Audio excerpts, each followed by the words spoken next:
Welcome back to the Marvel Movie Minute, a daily podcast in which we explore the films of the Marvel Cinematic Universe 1 minute at a time.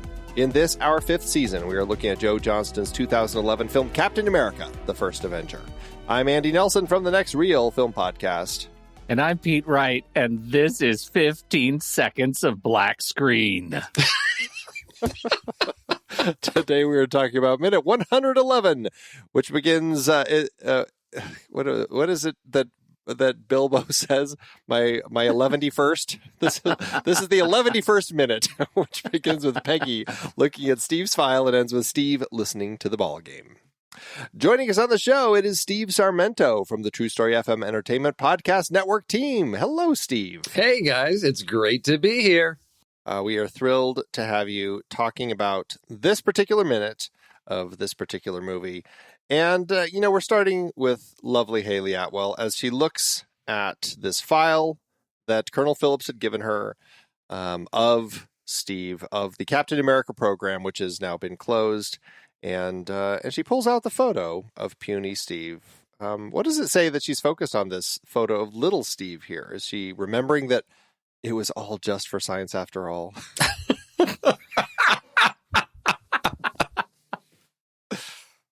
Sorry, you started this thing, Pete, I'm and so I am glad now I it can't came let back go of to it. this, and that you're the one who said it. Brilliant. But it's a nice moment, though. I mean, do you two like this moment of her looking at this picture of him? Well, it's fine. Yeah,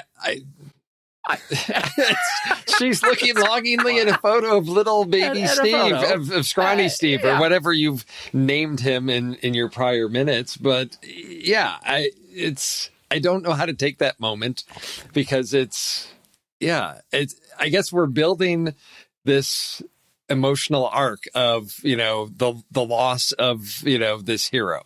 So I guess there's a lot of emotions at stake because her last, conversation, with him, they had arranged the date. So there's that lost connection to that. So I think there's the personal aspect of this, the possible relationship that had been developing, and then the loss of, again, an important asset to the military. So I think she's sensing loss on both ends of the spectrum there. My bigger challenge with the minute is the music, because I've been watching it as a minute and not as part of the final sort of the denouement of the film. And when the music starts, it's da da da, and all I can think of is Jurassic Park. And all I want to do is see the kids get in the Jeeps and see the, pterosaurs flying over the ocean with the helicopter and that's what I want. That's not all they found in the ice. Yeah. It's exactly. It is very distracting because when do we get to see the, I don't know what, Diplodocus? There's something, or the big head under the plane. Oh, that's a funny direction to take it. It is a funny music swell, though. It is a funny music swell. But it also leads us. It feels almost outside the movie. I guess that's the point I want to make. Is so much of the music that I really, really love, and we do get back to the hero. The hero theme as it transitions. We get a slow fade to the shield now, which is a callback to obviously the trash can that puny Steve used as his shield in the alleyway, and now it is actually adorned with the markings of the captain. And I really like that. I like all of that. It feels very much of a piece with the rest of the film, with Joe Johnston's, aesthetic of the time, the kids running down the alleyway. And I like the feel, the old neighborhood feel, Steve, what was your read on the film as far as what the public knows about Captain America? Do you think that they see him just as somebody who is helping sell war bonds and kind of like a movie star who is dressed up and went to fight and died or something like that? Or did you think that the public knew he was actually a super soldier? Like, how have you read the movie when you watched it? Oh, I hadn't thought exactly about that moment because, again, as an audience member, it's like we're being fed these specific pieces of information. So I think now I got to go back a few minutes because isn't there something in the paper? Because when he actually goes over there and fights, isn't there something in the paper about him like rescuing the group from the camp that's in the paper, Yeah, right? there So is. it's yeah. Right. So as far as super soldier, no, but I think yeah, no, well, no, they wouldn't know he was a super soldier because that's all top secret classified information. So I just read that as he's a possibly is this actor that was selling war bonds that actually went and did what he'd always said he was going to do, which was defeat Hitler, type of thing. So I just took that as the public celebration of somebody ordinary that became like a full-blown hero, and it's just a celebration of that, and that he had that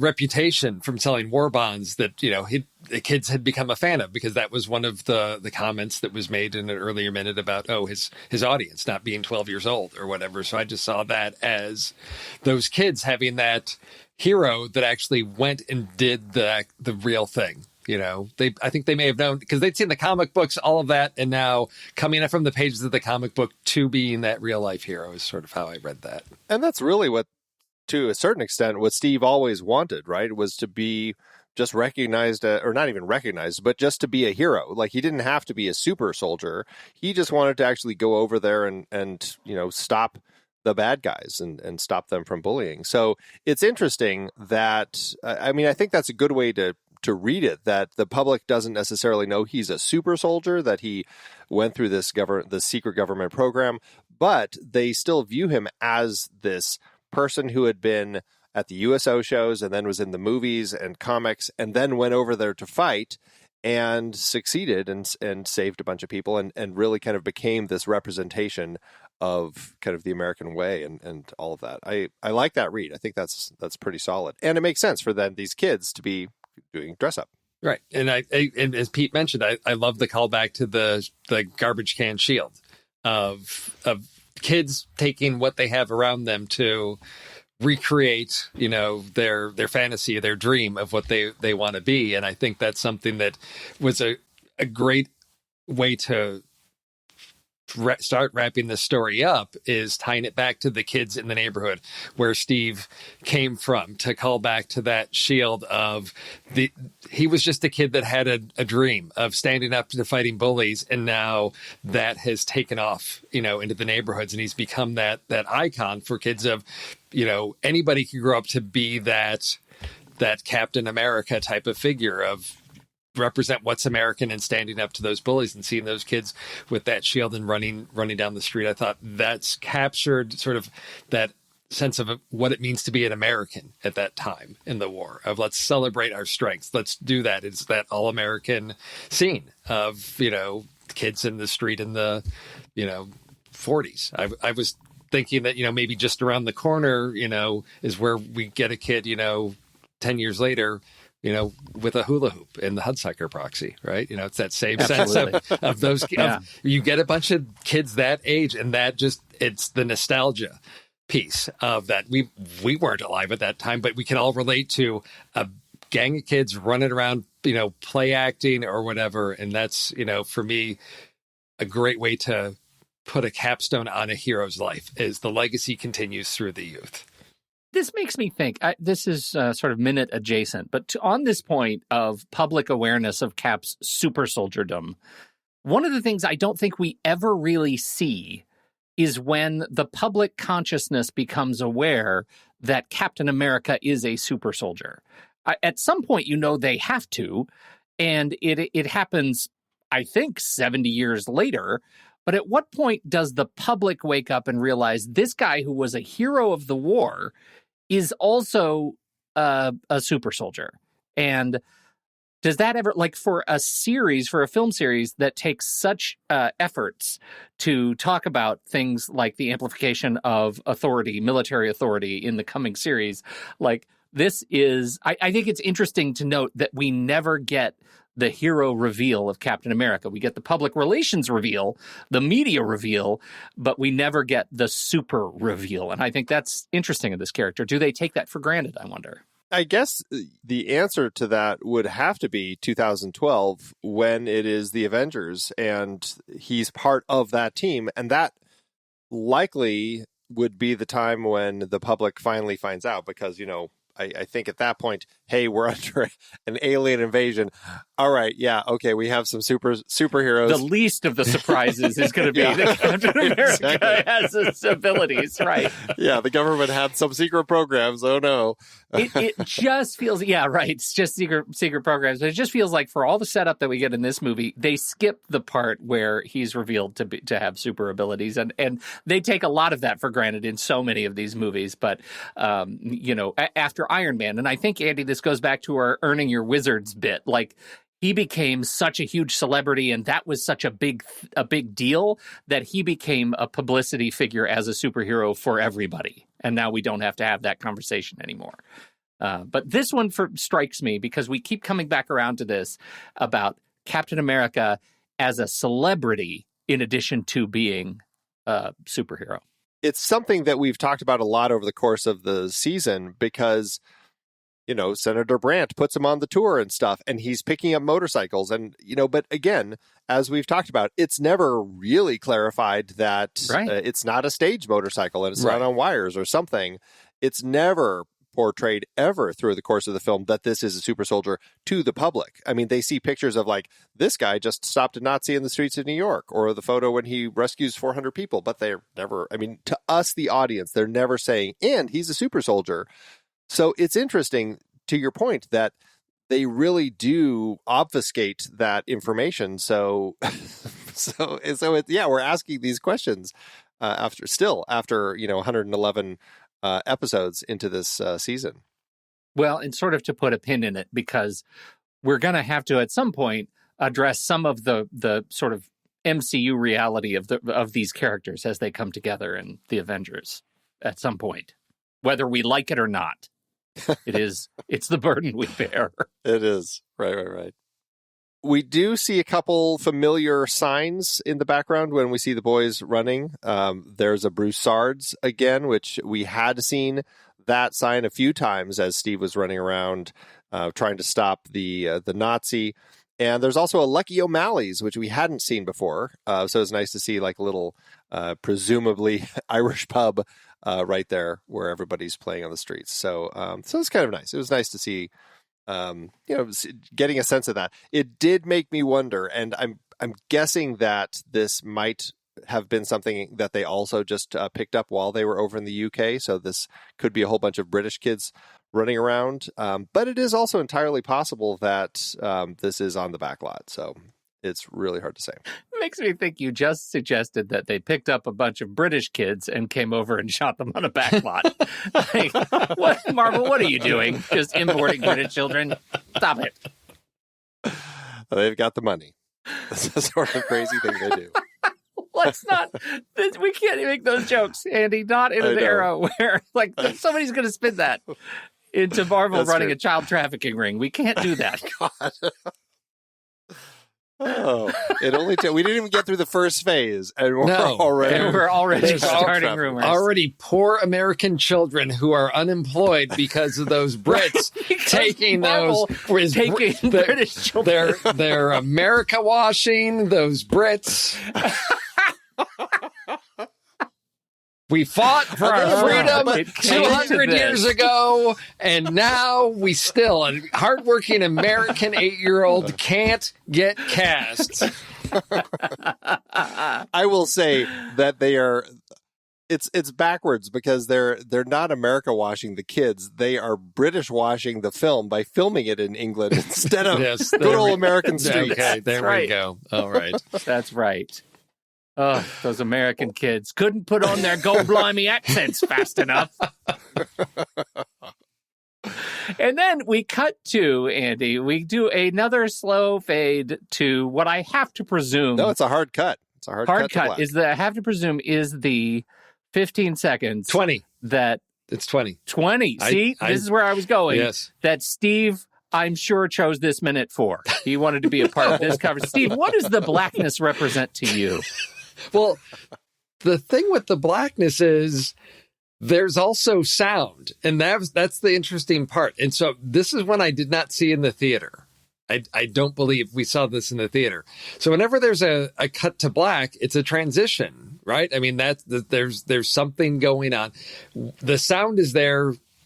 I believe, presumably to let the audience know, no, don't get up yet. This isn't over yet. The credits aren't going to play. There's something going on. And to me, they played it very well with, it's a significant passage of time. It's not a 2 second. It's not a 4 second.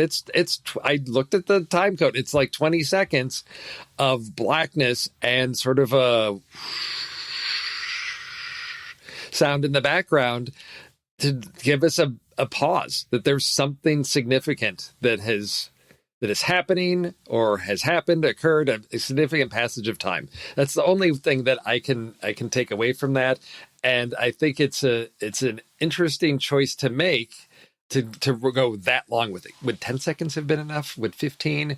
Where does an editor, how do you let that moment weigh on an audience? Because it feels interminably long the first time of like, what is going on with that blackness. And I think that's gives what comes next a little bit more of a punch because we're left hanging so long with that. Yeah, it's interesting because the music slowly kind of fades till it's just like one string that kind of holds for a little bit. And then it's those Arctic winds that kind of kick in. And we've got some wind blowing, which really it ties into the very beginning of the film, because that's how the film also begins, is we hear those winds as the team arrives in the Arctic to do the excavation. And that goes for like a full 10 seconds of just listening to the wind. And then very slowly a radio signal picks up. And so it is a great example of using sound to kind of, I thought you actually caught it perfectly, really capturing that passage of time where Steve is in the Arctic, he's buried, and then suddenly his head is starting to pick up these radio signals. His head's not picking up the radio signals, but he's hearing them.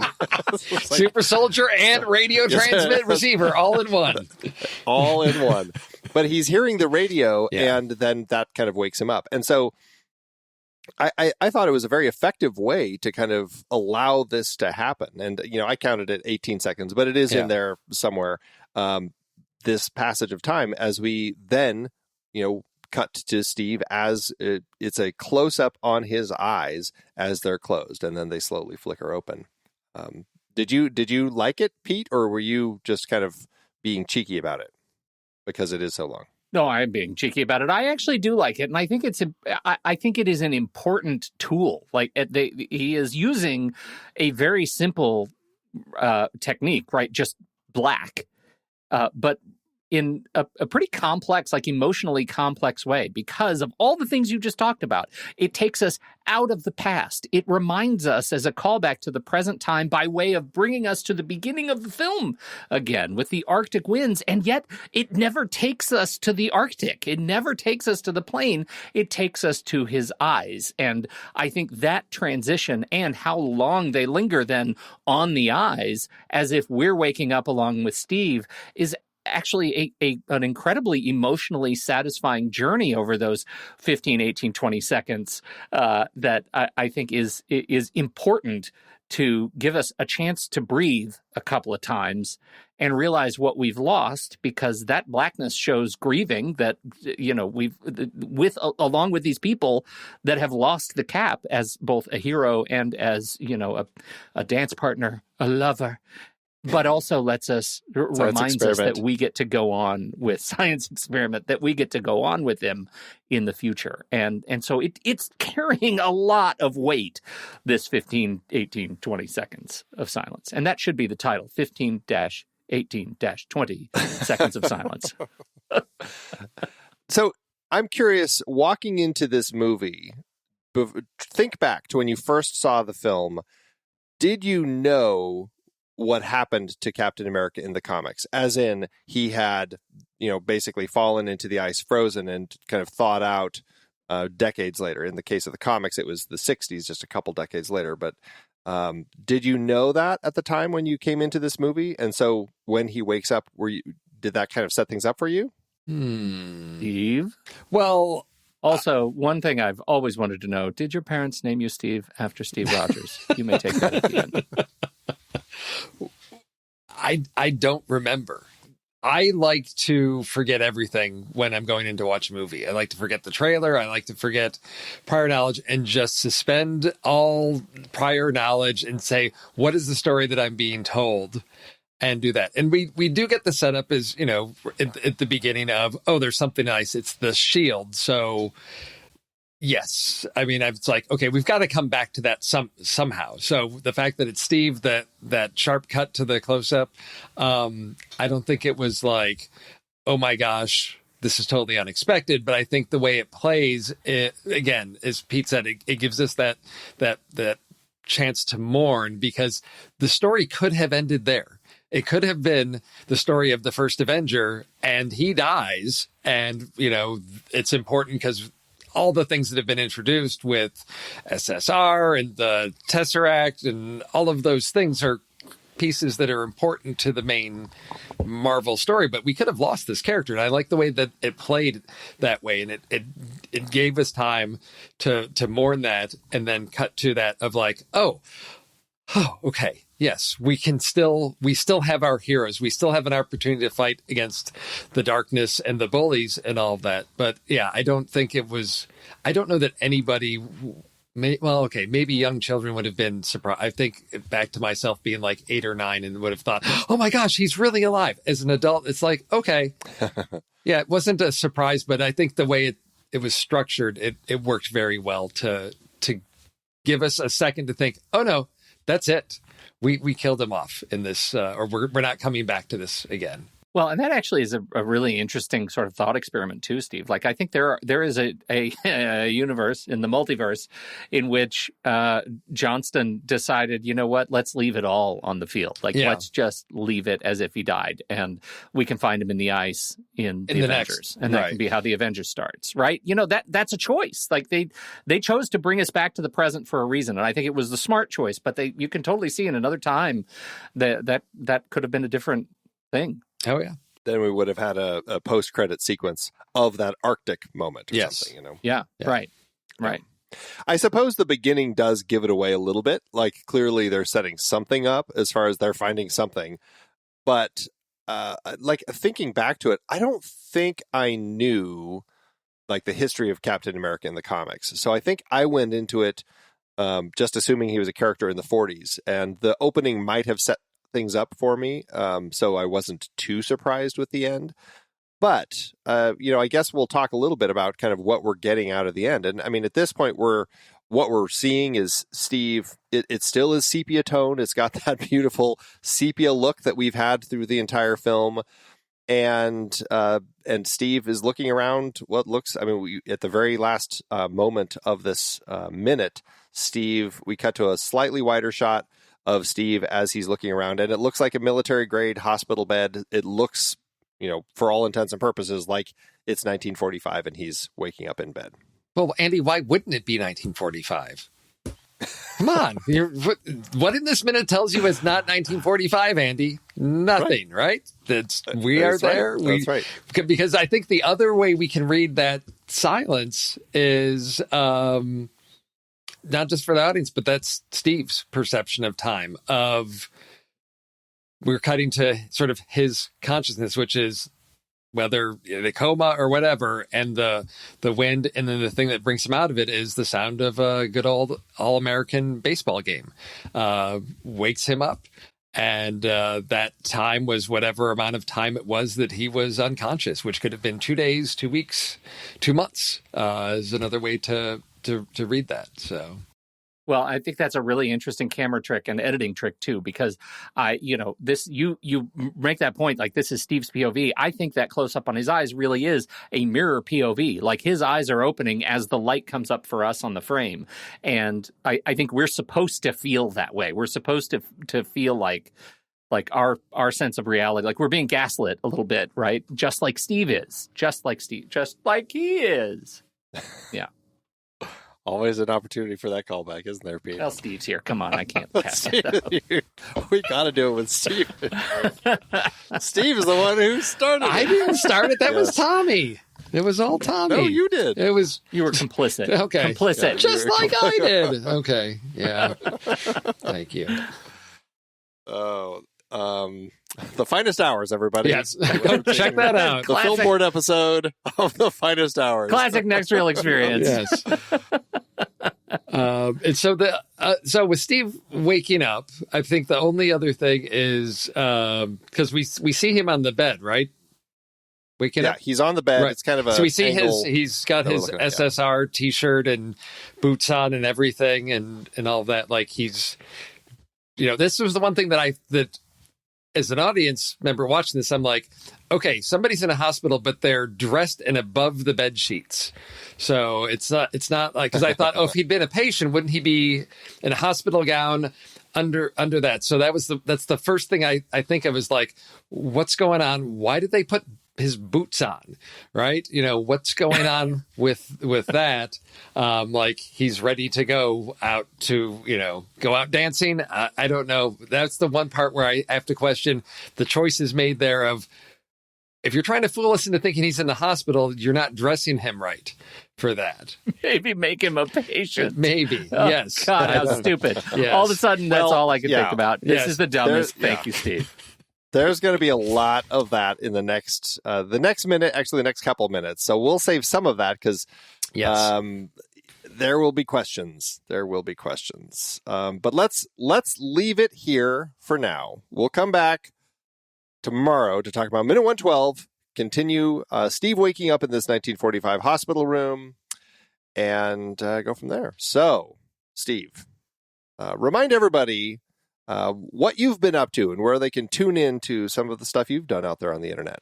On the internet, on the series of tubes, you can find me digging into the archives of the next reel on all kinds of things.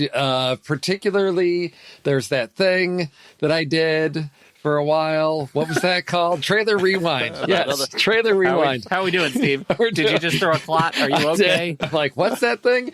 What's that show?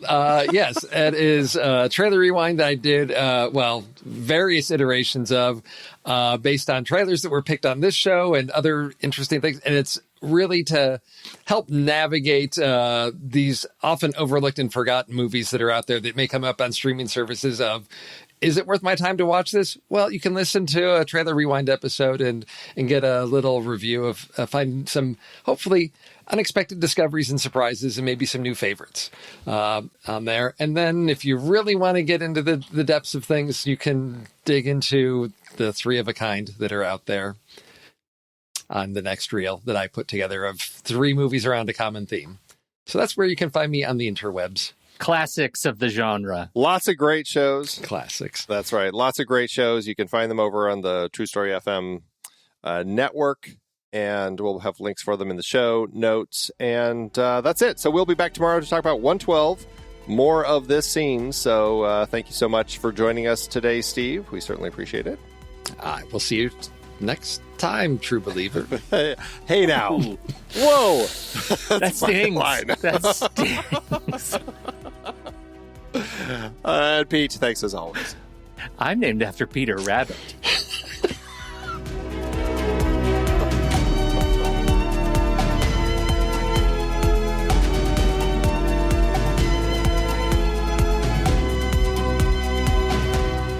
Marvel Movie Minute is a production of TruStory FM.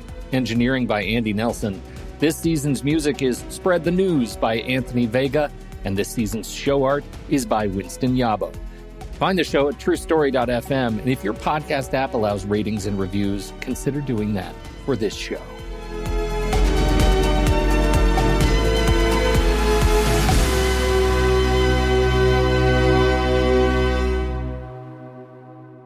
What do you got? Nothing? Is that it? Believers. No. Steve already did it. I forgot. You threw me. The Peter Rabbit. I don't know why that threw me.